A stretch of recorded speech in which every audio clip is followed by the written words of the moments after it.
আলোচনা করবেন। প্রিয় মাহবুব, আপনারা জানেন আপনাদের ইউনিয়নের কৃতি সন্তান, আপনাদের সকলের পরম একান্ত আপনজন আশরাফুল মিজান সাহেব ত্রয়োদশ জাতীয় সংসদ নির্বাচনে প্রার্থী হয়েছেন। আজকে আলগী ইউনিয়ন শুধু আমরা 72 ওয়ার্ড না, এই 9 ওয়ার্ডের মিটিং আয়োজন করেছি। অল্প সময় মিটিং শেষ করবো, একটু মনোযোগ সহকারে কথাগুলি শুনবেন। এই পর্যায়ে বক্তব্য রাখবেন রামগতি কমলনগর আসনে আমাদের দলের চেয়ারপারসন জনাব তারেক রহমান। পুরা বাংলাদেশে নির্বাচন পরিচালনার জন্য এক একজন করে মিডিয়া ম্যানেজার দিয়েছেন। আমাদের রামগতি কমলনগর লক্ষ্মীপুর 4 আসনের কেন্দ্র থেকে নির্ধারিত মিডিয়া ম্যানেজার, যিনি গত 2 মাস যাবৎ আমাদের সাথে আছেন। অলরেডি রামগতি কমলনগরের 122টি ওয়ার্ড যিনি চেষ্টা বেরিয়েছেন। এখন বক্তব্য রাখবেন লক্ষ্মীপুর 4 আসনের মিডিয়া ম্যানেজার, বাংলাদেশ জাতীয় দল কর্তৃক নিয়োজিত ব্যারিস্টার রেজাউল করিম মহোদয়কে বক্তব্য অনুরোধ করছি। আউযু বিল্লাহি মিনাশ শাইতানির রাজীম। বিসমিল্লাহির রহমানির রহিম। আলগী ইউনিয়ন বিএনপি আয়োজিত আজকের এই দোয়া মাহফিল ও মত বিনিময় সভার সম্মানিত সভাপতি, উপস্থিত রামগতি উপজেলা বিএনপির সংগ্রামী সভাপতি জননেতা জনাব ডাক্তার জামাল উদ্দিন সাহেব, উপস্থিত আমার প্রিয় ভাই যিনি একটু আগে আমাদের মাঝে বক্তব্য দিলেন অ্যাডভোকেট নুরুদ্দিন ভাই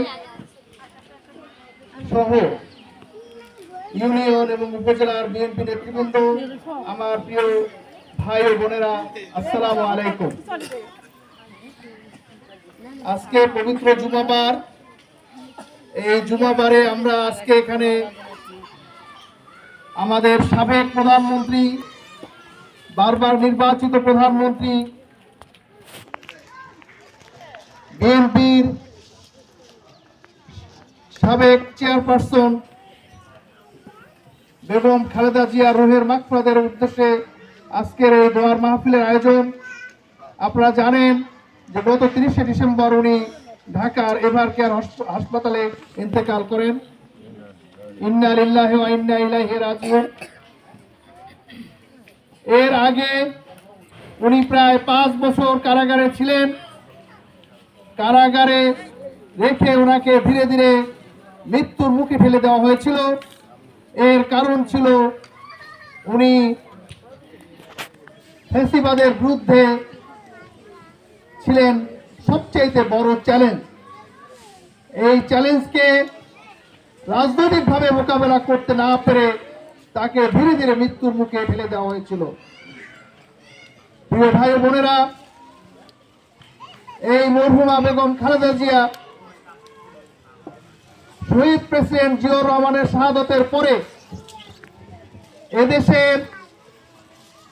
এদেশে যখন গণতান্ত্রিক ব্যবস্থা আর একবার বাধাগ্রস্ত হলো, সেই 75 পরে উনি দলের নেতৃত্ব নিয়ে দীর্ঘ 9 বছর বিএনপিকে নেতৃত্ব দিয়েছিলেন, দেশের জনগণকে নেতৃত্ব দিয়েছিলেন এবং স্বৈরাচারের বিদায় ঘণ্টা বাজিয়েছিলেন।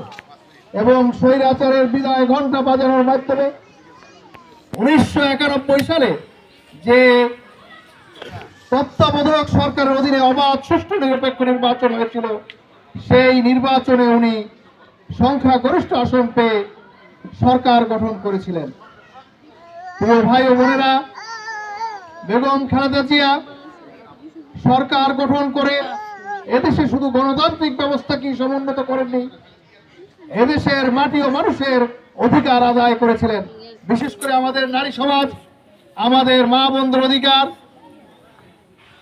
ছাত্রীদেরকে বিনামূল্যে শিক্ষার ব্যবস্থা, উপবৃত্তি চালু করা সহ নারীদের উন্নয়নে উনি বিশেষ ভূমিকা রেখেছিলেন।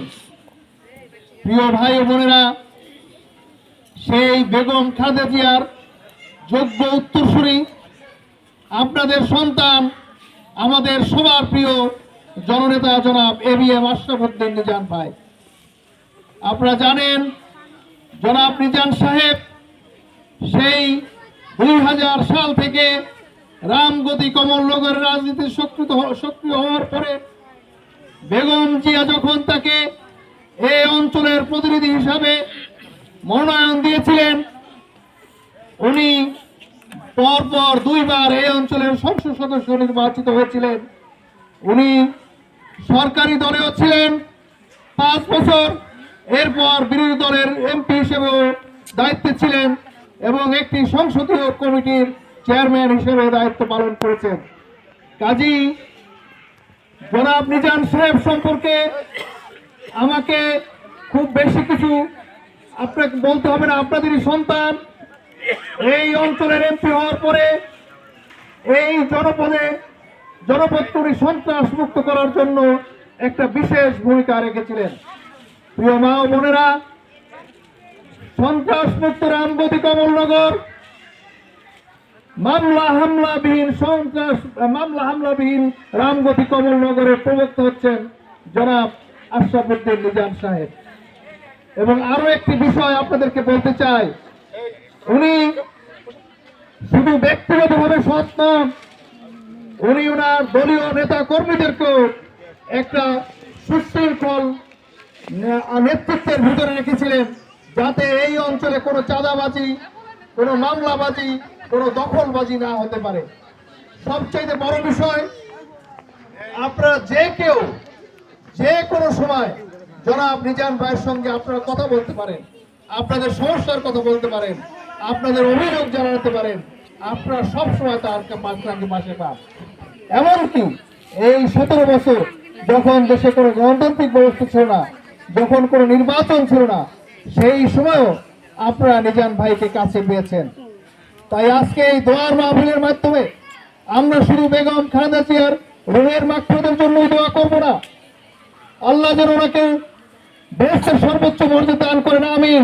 কিন্তু সাথে সাথে আমরা তার আদর্শের যোগ্য উত্তরসূরি, যাকে মরহুমা বেগম খালেদা জিয়ার সন্তান তুল্য মনে করতেন, সন্তান হিসেবে ঘোষণা দিয়েছেন, সেই আশরাফ উদ্দিন নিজানের হাতকে শক্তিশালী করে এই দেশের এই অঞ্চলের মাটি ও মানুষের অধিকার আমরা নিশ্চিত করতে চাই।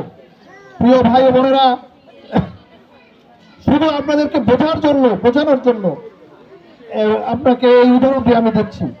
আপনারা জানেন এই রামগতি কমলনগর অত্যন্ত নদী ভাঙ্গনযুক্ত এলাকা। এই অঞ্চলের অনেকগুলো ওয়ার্ড আজকে নদীর গর্ভে বিলীন হয়ে গিয়েছে। অনেক মানুষ বাড়ি ছাড়া হয়েছেন, জমি হারা হয়েছেন, নিঃস্ব হয়ে গিয়েছেন। এর কারণ এখানে নদী শাসনের জন্য যে বরাদ্দ হয়েছিল, সেই বরাদ্দ আটকে রাখা হয়েছিল অথবা কারো পেটে চলে গিয়েছিল। প্রিয় ভাই বোনেরা, ইনশাআল্লাহ আগামীতে ABM আশরাফ উদ্দিন নিজান ভাই যদি দায়িত্ব পান, সেই দায়িত্ব হবে এই অঞ্চলের নদী ভাঙ্গন রোধে যে প্রকল্প রয়েছে সেই প্রকল্পের বাস্তবায়ন করা। আপনাদেরকে শুধু একটু উদাহরণ দিয়ে বলতে চাই, 3,500 কোটি টাকার বাজেট এই নদী ভাঙ্গন প্রকল্প।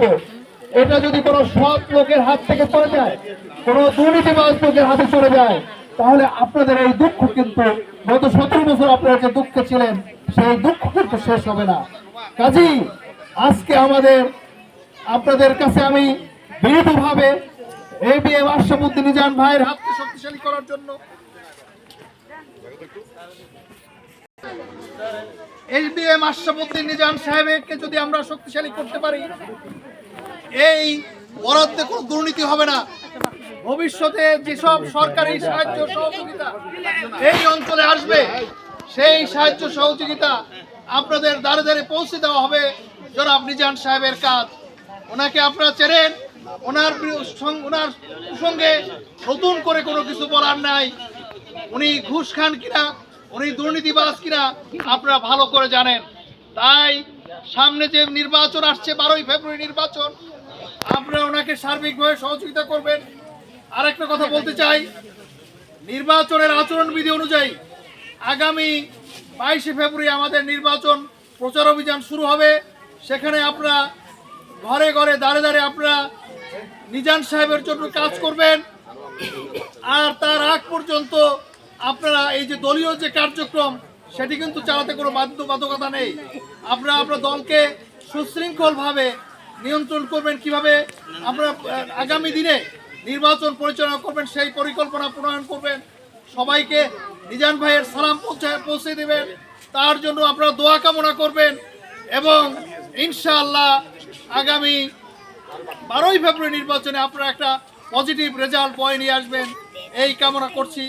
আপনাদের সবার কাছে নিজান ভাইয়ের জন্য দোয়া প্রার্থনা করে, বেগম খালেদা জিয়া রুহের মাগফিরাত কামনা করে, শহীদ প্রেসিডেন্ট জিয়াউর রহমানের রুহের মাগফিরাত কামনা করে, তার কনিষ্ঠ সন্তান আরাফাত রহমান কুকুর রুহের মাগফিরাত কামনা করছি এবং জননেতা জনাব তারেক রহমানের হাতকে আপনারা শক্তিশালী করবেন। উনি জীবনের ঝুঁকি নিয়ে দেশে ফিরে এসেছেন, ওনাকে যেন আল্লাহ নেক হায়াত দান করেন এবং উনি যেন দেশের জনগণের নেতৃত্ব সঠিকভাবে দিতে পারেন এবং আপনাদের খেদমত করতে পারেন, সেই প্রত্যাশা রেখে আমরা সংক্ষিপ্ত বক্তব্য এখানে শেষ করছি। আসসালামু আলাইকুম।